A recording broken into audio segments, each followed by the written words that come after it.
السلام علیکم. ډاکټر سید افضل شاه یم، پی ایچ ډي یم په پلانټ ساینسز کې، اوس اسسټنټ پروفیسر یم. او تاسو سره یو څو خبرې کول غواړم د ارتقا یا د ایولوشن په حوالې سره. دا ټاپک چې دی په دې کې کافي خلک انټرسټ اخلي او دغه شان انټرسټ پکې زه هم اخلم، خو بلکې زه د دې ټیچر یم او زه د کافي کالونو نه پړاو هم او زما په ریسرچ کې هم د دې څه ایلیمنټس شامل وو، ځکه زه په بوټو باندې ریسرچ کوم او د بوټو چې کوم ایولوشن دی په هغې کې سیمیلاریټیز دي یا د هغې اوریجنس چې څنګه شوي دي، نو زه په هغې کې په خپله ریسرچر یم.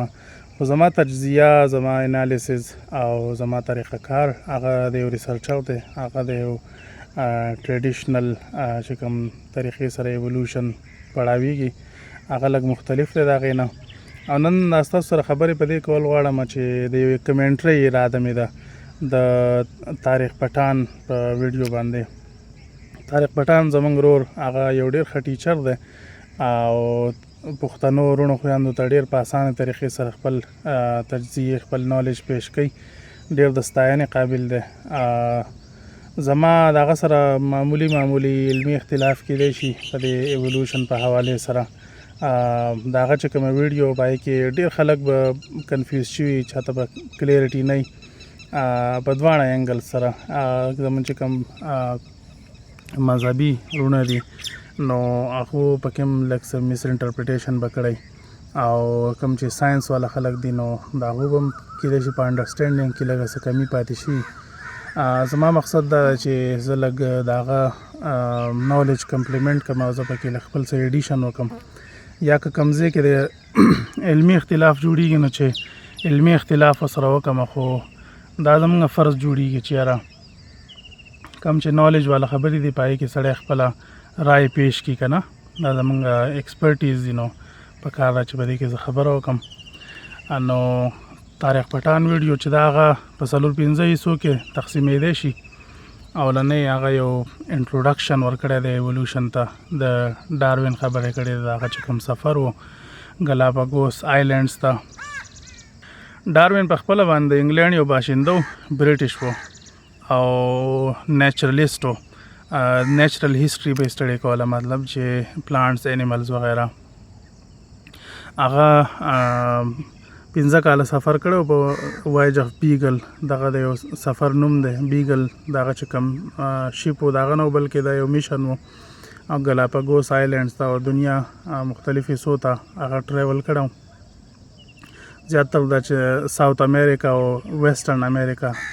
هغه سایډونو ته هغو سفر کړی و، په هغې کې هغه خپل تجزیې کړې وې، ابزرویشنز یې کړي وو. بلاشه برډز، فینچز، ډاروین فینچز چې ورته وایي، په ګلاپاګوس آیلینډز باندې هغه یې سټډي کړي وو. دغه شانتې نور انیمل سټډي کړي وو، فاسلز یې سټډي کړي وو. او د هغې نه پس هغه یو تیوري پیش کړې وه په 1859 کې. او دغه شان سیمیلر تیوري چې ده نو هغه الفرډ رسل والیس چې کوم ده، هغه هم دغه شان خیالاتو، خو هغه خپله تیوري پبلش نه کړه. ډاروین خپله تیوري پبلش کړه او دواړو ته د یو بل په باره کې علم و چې زموږ د دواړو تیوري چې ده نو هغه تقریبا د یو بل سره میچ کیږي. نو ډاروین خپله تیوري په 1859 کې آن د اوریجن اف سپیشیز دا کتاب یې لیکلی په هغې کې پیش کړې وه. او هغه چې کومه تیوري پیش کړه نو د هغې مقصد دا و چې یاره دا په ځمکه باندې چې څومره حیات موږ ته ښکاري، څومره جاندار دي، د بیکټیریا نه واله د هاتیانو پورې، د انسانانو پورې، دا ټول حیات چې کوم دي دا د یو کامن سورس نه ایوالو شوي دي. ډاروین موږ ته دا خبره کړې وه. ډاروین ته دا پته نه وه چې په سیل کې دننه نیوکلیس دی، په هغې کې دننه کروموسومز دي، بیا پکې ډي این اے دی او هغه د وراثت لپاره ریسپانسیبل دی. د جینز خبرې، د مایټوکانډریا خبرې، کلوروپلاست خبرې، د سیل وال او پلازما ممبرین، دا ټول ډیټیلز په هغه وخت کې اویلیبل نه و. خو سیل چې کوم دی دا یو جیلي غونته کې مټیریل دی او دې نه علاوه هغه ته ډېر علم نه و. دغه شان فاسل ریکارډ چې دی نو هغه هم انکمپلیټ و په هغه وخت کې. هغه چې کله تیوري پیش کوله نو هغه پکې د دې خدشې اظهار کړی و چې یاره که زما دا تیوري چې ده نو دا ګریجولیزم چې لکه د انیشیل ارګانیزم چې کوم لاست یونیورسل کامن انسیسټر ورته ویلی شي، دا نوم هغه نه ورکړی، دا خو اوس ساینټسټ ورکوي. خو هغه وی چې یاره یو کامن سورس او یو کامن ارګینزم د هغه نه ټول لایف ډایورسیفای شوی دی. نو دغه چې کوم ارګینزم و د دې نه ایولوشن ډېر په قلاره شوی دی، ډېر زیات ټایم اخیستی دی او دغه شان موږ ته چې کوم ځناور ختم شوي دي یا چې کوم میسینګ لینکس دي موږ ته په فاسلز کې میلاویدی شي. نو هغه د ګریجولیزم خبره بیسیکلی کړې وه او خو نن فاسل ریکارډ چې کوم دی هغه ګریجولیزم ته یو غټ چیلنج دی. فاسل ریکارډ سپورټ کوي نه ایولوشن، بلکې د ایولوشن اگینسټ یو غټ چیلنج دی، ځکه چې په جیولوجیکل هیسټري کې دومره غټ ایکسپلوژنز شوي دي د فاسلز، موږ ته چې کوم فاسلز ښکاري د ډایورسټي دومره غټ ایکسپلوژنز شوي دي چې هغه ګریجولیزم په ځای باندې لکه هلته فیل شي او د هغې نه دا پته لګي چې یاره ارګینزمز چې دي نو هغه سډنلی اپیر کیږي. په دې کې مثال په طور کیمبریان ایکسپلوژن دی، ایولون ایکسپلوژن دی، یا دغه شانتې د فلاورینګ پلانټس چې کوم دي د دې یو سډن ایکسپلوژن شوی دی په لږ ساعت کې، دا ډېر زیات راغلی دي ریکارډ ته. دغه شان د انسانانو د سپیشیز چې دي وایي یاره د چمپینزیز او د انسانانو په منځ کې مختلف داسې هیومن لایک سپیشیز دي، نو دغه هم ډېر زیات دوی ښیي که نه چې یاره کافي سپیشیز راغلي دي او په لږ ساعت کې راغلي دي. نو دا فاسل ریکارډ چې دا یو غټ چیلنج پیش کوي ډاروینزم ته. بیا طارق پټان چې دی د دې ایولوشن میکانیزم بیان کړی دی چې سروایول اف د فټس خبره یې کړې ده او د نیچرل سلیکشن خبره یې کړې ده. ټیک هغه په څلورو پوینټونو کې دا میکانیزم بیان کړی چې ایولوشن په څه طریقه باندې کیږي. نو دغه میکانیزم اوورال ټیک دی، په دې کې څه ایشو نشته، څه کوم د ټیکسټ بکس ورژن دی. پای کې بیا هغه یو اگزامپل ډسکس کوي د پیپرډ موت. نو پیپرډ موت یو اگزامپل خو بیانېدی شي د نیچرل سلیکشن لپاره، خو مسله دا ده چې پیپرډ موت چې کوم آتر پبلش کړي دغه ابزرویشنز، نو هغه بیا وروسته په هغه باندې دا الزام دی چې یاره پیپرډ موت چې کوم دي هغه په ځمکه باندې کینی، هغه د ونو په تنو باندې بالکل کینی نو، او دا د ونو د تنو شی نه دی، نو لحاظه دغه اگزامپل چې دی نو دغه هم فیل کیږي. او پیپرډ موت چې کوم دی هغه د ځمکې سیز دی او کم السټریشنز کم تصویران چې د هغه په پبلیکیشن کې شامل کړی شو نو هغه اکچولی فراډ و، هغه په ګلو باندې هلته کې پیسټ کړي وو دغه پیپرډ موتس. دا په هغه اتر باندې یو غټ یو الزام دی، خو دغه اگزامپل چې دی خیر په ټیکسټ بکس کې اوس هم پیش کیږي. بیا د ایولوشن په حوالې سره زما یو کمنټ دا دی چې د ایولوشن ګورې دوه ورژنز دي. یو ورژن چې دی نو هغه تاسو ته په سوشل میډیا او په ټیکسټ بکس کې په نظر راځي، کوم چې داسې ورژن دی د هغې نه ایولوشن بالکل یو کرسټل کلیر یو پاک سیز کاري چې په دې کې څه شک شوبه نشته، دې ته څه چیلنجز نشته، د دې میکانیزم ډېر کلیر دی. او ایولوشن چې کوم دی هغه د لایف چې څومره ډایورسټي ده په ځمکه باندې دا ټوله برابر ایکسپلین کوي او په دې کې څه کمی نشتی. دا یو ورژن دی. دویم ورژن چې کوم دی نو هغه د ریسرچ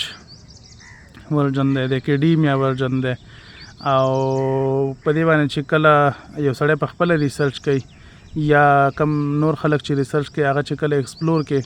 نو تاسو ته بیا اندازه وشي چې یاره ایولوشن چې دی هغه دومره یو آسان سیز نه دی، دې ته ډېر زیات چیلنجز دي. د فاسل ریکارډ، د جنک ډي این اے، د اوریجن آف لایف. دا یو اگزامپل تاسو واخلئ د اوریجن آف لایف. ایولوشن خو بهرحال دی د لاست یونیورسل کامن انسیسټر نه سټارټ کوي، کوم چې یونیسلر یو ارګینزم و د هغه ځای نه سټارټ کوي. خو زما په نظر کې خو پکار ده چې د اولني مالیکیول نه سټارټ کولی چې یاره اولنی میکرو مالیکیول کله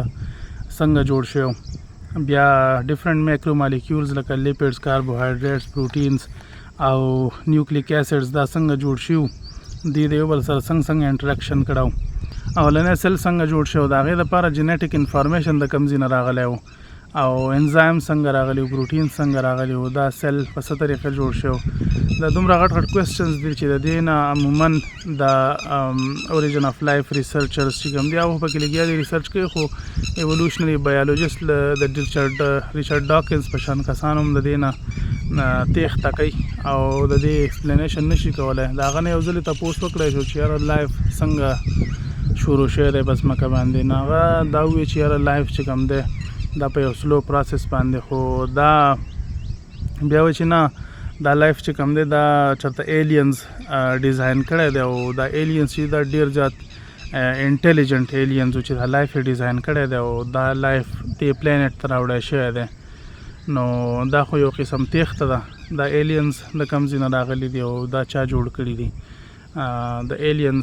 ایلینز بیا چا ډیزاین کړي دي او هغو بیا چا ډیزاین کړي دي. نو دغه خیر د سر نه ختمېدونکې غوندې خبره ده او دې ته انفینټ ریګریس وایي که نه. نو بهرحال ریچارډ ډاکنز او ډېر خلک د دې نه د تېښتې اظهار کوي چې یاره بیا دا وایي چې اوریجن آف لایف چې دی نو دا د ایولوشن حصه نه ده. ایولوشن چې دی هغه موږ د لاست یونیورسل کامن انسیسټر نه سټارټ کوو، ځکه چې د ایولوشن چې کوم طریقې کار ډاروین ښوولی دی چې رینډم میوټیشنز دي او په هغې باندې نیچرل سلیکشن ایکټ کوي. نو دا رینډم میوټیشنز ولې د اولني سل نه مخکې نه او نیچرل سلیکشن مخکې ایکټ نه کوو په مایکرو مالیکیولز باندې، نو دا هم پکې غټې غټې کوېسچنې دي. بهرحال هغه چې کوم طارق پټان چې کوم میکانیزم نور بیان کړی دی هغه په خپل ځای باندې ټیک دی. هغه بیا د یو غټ سیکشن احاطه خیر په لږ ساعت کې کړې ده د جیولوجیکل هسټري چې ده نو دا ډېره اوږده ده، په دې کې دننه ډېر ایونټس شامل دي او په اربونو کاله ټایم دی او اولنی سیل څنګه ملټي سیلولر لایف ته کنورټ شو، فوټوسنتھسس څنګه ایوالو شو، ملټي سیلولاریټي او دا کمپلیکیټډ ارګنز چې کوم دي مایټوکانډریا، کلوروپلاست وغیره، دا په خپل ځای باندې غټ غټ ایونټس دي چې د دې ایکسپلینیشن پکار دی. د دې په باره کې هم تیوریانې موجودې دي لکه څنګه چې انډوسیمبیاسس تیوري ده، هغه د مایټوکانډریا او د کلوروپلاست د ایولوشن یا د ارتقا د هغې وضاحت کوي. خو دا نور ایونټس چې کوم دي جیولوجیکل ایونټس د دې کې اربونه کروڑونه کاله لګېدلي دي او دا دومره سمپل نه دي، په دې کې ډېر کمپلیکیټډ څیزونه دي لکه 15 خو پکې صرف ماس ایکسټینکشنز دي. ډایورسټي به جوړه شوه په ځمکه باندې، په کروڑاو کاله به ډایورسټي ایوالو شوه نو آخر بیا به یو ایکسټینکشن ایونټ راغی، ماس ایکسټینکشن، کله به 75%، کله به 85%، کله به 50%. فلورا فانا چې کوم ده هغه به ایکسټینکټ کړه، هغه ختم شوه د ځمکې د سرفیس نه. نو بهرحال هغه دغه سیکشن احاطه ډېر په شارټ کټ کې کړې ده او اسانه نه ده. بهرحال د دې لیکچر په تناظر کې ټیک ده، اټس اوکے. بیا هغه راځي یو خبره په دې کې هغه دا کوي چې یاره د دې ایولوشن شاته د ډاروین شاته د پولیټکس لاس، ځکه ډاروین کامیاب شو په خپله تیورۍ کې او تر اوسه پورې د ډاروین تیوري چې نه په مغرب کې صحیح ګڼلی شي. نو په دې ځای کې زما کمنټس دا دي چې یاره پولیټکس به میبي وو یا نه وو، پولیټکس تعلق خو د دغه سره دی، د ګورنمنټ سره دی او هغه خو خیر د اکیډیمیا یو کسو نیچرلیسټو. خو په دې کې یو بل ایلیمنټ چې ما ته کوم ښکاري نو هغه دا ده چې په یورپ کې د مذهب نه چې کومه بېزاري ده دا یو ایلیمنټ په دې کې شامل و. عیسایانو په خپل دور کې چې کله د هغو ډامیننسي وه د پادریانو نو وایي چې هغو په یورپ کې ظلمونه کړي دي، یو ډارک ایج و د یورپ. نو د دغې په وجه باندې خلک د ریلیجن نه خلک بیزاره او خلکو ته داسې یو بله لار پکار وه چې د هغې په ترو باندې هغه خپله کړي او خلک ترقي وکړي، خلکو ته پیس میلاو شي، خلکو ته خوشحالي میلاو شي، خلکو ته فیسیلیټیز او ډیولپمنټ میلاو شي. نو دغه یو فورس و. بل دا چې اسټیبلیشمنټ څنګه چې په هر یو ملک یو خپل اسټیبلیشمنټ وي، دغه شان د ساینس یو خپل اسټیبلیشمنټ دی او د ننه پورې هغه اسټیبلیشمنټ کار کوي او تاسو ته په ټیکسټ بکس کې، په سوشل میډیا، په آرټیکلز کې او په ډیفرنٹ ریسورسز کې ایولوشن چې دی نو هغه په داسې طریقې سره شو کېږي لکه دا چې یو حقیقت یې، لکه یو فیکټ ګورئ طارق پټان د فیکټ خبره هم کړې ده په خپله ویډیو کې چې ایولوشن چې دا یو فیکټ دی. نو د عام لایف فیکټ او د ساينس فیکټ دا بدل سیزونه دي. په عام لایف کې لکه مثال په تور موږ وایو یاره پیرامډز چې کوم دي دا په ایجپټ کې دي. نو بالکل دي دا یو حقیقت دی، د نه څوک انکار نشي کولی. دغه شان په ساينس کې که خلک وایي چې یاره ایولوشن یو فیکټ دی، ایولوشن یو سترانګ تیوري ده، نو ایولوشن سترانګ تیوري هم ده او دا یو فیکټ هم ده د ایولوشن د ساينس په نظر کې، خو دا عام ژوند والا فیکټ نه دی. نو دا اوس فیکټ دی هم او فیکټ نه دی هم، دا دنه یو ډیره کمپلیکیټ خبره ده، خو دا تاسو هغه فیکټ نشئ ګڼلی کوم چې د عام لایف فیکټ چې یاره پیرامډز په ایجپټ کې دي. ټیک ده. او په اکیډیمیا کې څنګه چې تاسو ته ما وویل چې یاره دې ته د ډېر زیات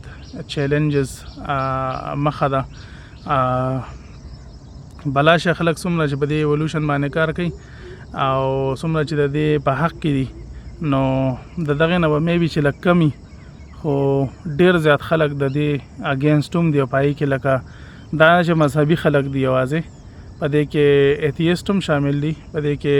عیسایان هم شامل دي، په دې کې مسلمانان هم شامل دي او ډېر ښه ساینسدانان دي، ډېر ښه ساینسدانان دي، اوچت ساینسدانان دي چې هغه په ایولوشن باندې خبره کوي او هغه دا وایي چې یاره د دې دا میکانیزم چې کوم دی د نیچرل سلیکشن دا او چې په رینډم میوټیشنز باندې اکټ کوي. رینډم میوټیشنز وایي چې یاره کافي نه دي. زمونږ که تاسو باډي پلانز وګورئ، انسان خو اشرف المخلوقات دی، دته که تاسو وګورئ نو دی خو الله پاک په داسې یوه طریقه جوړ کړی دی بده کې هم څه کمی نشته. که تاسو بیکټیریا ته وګورئ نو بیکټیریا کې هم په خپل ځای څه کمی نشته، هغه زمونږ نه ښه سروایول کوي. زمونږ سروایول میبي چې 1000 سال بعد به یا موږ یو یا به نه یو، موږ خو خیر 100 کاله ګارنټي نشو اخیستی، خو بیکټیریا چې کوم دی هغه خو په کروڑاو کاله په ارباو کاله په دې ځمکه کې موجود او تر اوسه پورې موجود دی او کیدای شي زموږ نه وروسته هم موجود وي. نو هغه په خپل ځای باندې یو فټ سیز خدای پیدا کړی دی. او دغه شان دا نور ځناور چې کوم دي لکه اوښان تاسو وګورئ، د اوښ سټرکچر څومره کمپلیکیټډ سټرکچر دی، د هغه باډي پلان ته تاسو وګورئ، دغه شان هاتیان وګورئ، دغه شان د غټې ونې وګورئ، د هغو د دې سیزونو باډي پلانس چې کوم دي دا دومره کمپلیکیټډ دي او دا یوازې له پاسه اپیرنس نه دی که نه، په دې کې خو دننه اناټمي شامله ده، په دې کې سکیلیټنز شامل دي، په دې کې ټیشوز شامل دي، د دې جینومز دي. لکه اوس د انسان په سیل کې چې کوم جینوم دی مثال په طور، په دې کې 3 اربه نیوکلیوټاید بیس پیرز شامل دي. زموږ چې کوم جینوم دی په یو سیل کې دننه دا څنګه ریپلیکیټ کیږي، په یوه خلیه کې دا څنګه تقسیمیږي دغه، او بیا دا د خلیې د تقسیم باعث جوړیږي، دا په لږ ساعت کې څنګه دا پروسس کیږي. نو ډېر کمپلیکیټډ دي. ساینسدانان دا وایي چې رینډم میوټیشنز چې دي هغه د دومره کمپلیکیټډ سټرکچرز جوړولو دپاره کافي نه دي، بل رینډم میوټیشنز چې دي هغه خو ایگزسټنګ انفارمیشن د مخکې نه چې کوم موجود انفارمیشن زموږ سره وي هغه خو هغه ډیګریډ کوي. لکه مثال په طور کمپیوټر کوډ دی که نه، هغه 01011101 په دې طریقه باندې کمپیوټر کوډز دي، نو په هغې کې تاسو فرض که 1 په 0 باندې ریپلیس کوي، 0 په 1 باندې ریپلیس کوي، او په 100 کې تاسو 2 چینجز وکړئ مثال په طور باندې، هغه بګز پروډیوس کوي، هغه په انفارمیشن کې اضافه نه کوي بلکې هغه انفارمیشن ډیګریډ کوي. نو دغه شان میوټیشنز چې دي نو په هغې کې ډېر زیات میوټیشنز چې دي هغه هارمفول دي، د هغې نه کینسرز کاز کېږي، د هغې نه ډیجنریسي کاز کېږي،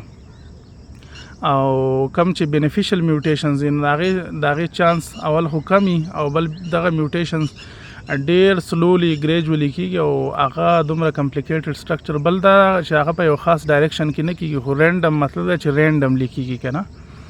نو کله چې کوارډینیټډ میوټیشنز له خبره راشي، کوارډینیټډ میوټیشنز په هغې کې ډېر زیات ټایم لګي، په ملیونو کاله لګي. نو ساینسدانان وایي چې نه دا میکانیزم چې کوم دی دا د لایف د ډایورسیفیکیشن دپاره چې کوم دی دا ناکافي دی، په دې باندې د لایف ډایورسټي چې دا ایکسپلین کېدی نه شي. نو دا خو شوه د تیوري او د فیکټ خبره. دې ته تاسو فیکټ ویلی هم شئ او نه شئ ویلی هم، خو یو تیوري ده په ساینس کې، دا یو تیوري ده او ښه سټرانګ تیوري ده. دې لپاره ایویډنسز کم چې د دې سپورټ کولو والا خلک دي هغه په دې باندې خپله تسلي کولی شي چې په دې لپاره دغه شته دی کافي شواهد دي لکه مثال په توګه د سیمیلاریټیز چې کوم دی اوس زمونږ د چمپینزیز د شادوګانو او د میخو غواګانو د بلا شی ارګانیزمز که تاسو سکیلیټنز وګورئ زموږ په سکیلیټنز کې کافي تاسو ته به سیمیلاریټیز په نظر راځي دغه شان سترګه چې ده دا یو هومالوجي ده سیمیلاریټي ده ټیک ده نو بلا شی ثبوتونه بظاهره شته دی خو د هغې چې کله ډیپ انالیسز وکړي نو خبره بیا بل شاني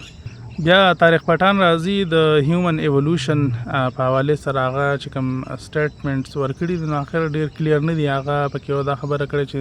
انسان کله راغلی دنیا ته د هغه ایج معلوم نه دی الله پاک کله رالیږلی و د هیومن ایولوشن په حوالې سره زه به دا ویم چې دا یو سینسیټیو خبره ده